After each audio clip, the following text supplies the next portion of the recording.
The term premium car has been redefined in the last few years.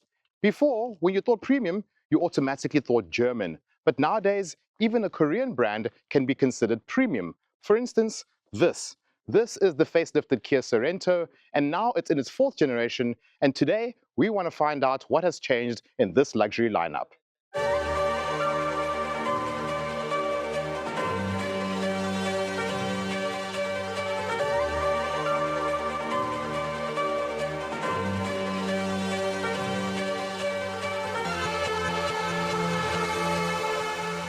So on the inside of the facelifted Kia Sorento, the biggest change that is noticeable is this 12.3-inch touchscreen infotainment system that stretches across the infotainment system all the way through to the driver's display.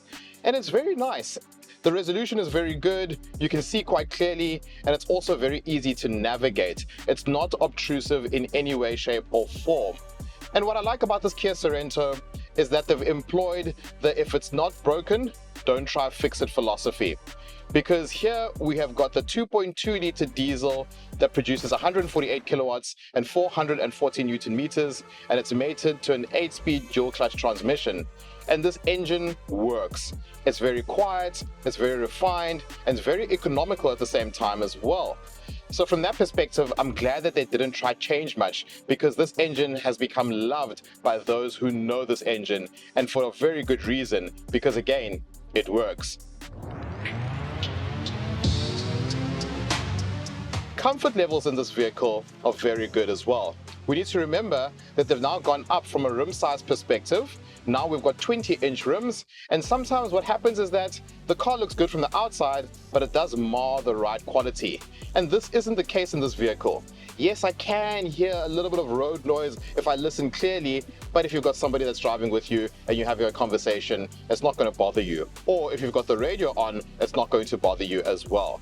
Overall, this driving experience is one that is very refined, and again, it is premium. Nowadays, when we drive Chinese SUVs, we now compare them to their Korean counterparts because these cars have become the benchmark in this segment.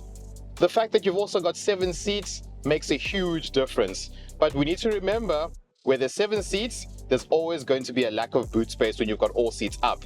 And sadly, that is the case in the Sorento.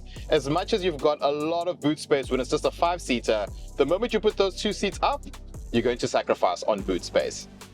That being said, this vehicle is very family orientated. I've got a lot of creature comforts in this car. There's cup holders everywhere, and there's a lot of storage compartments, so those long family road trips aren't going to be a problem in the Sorento.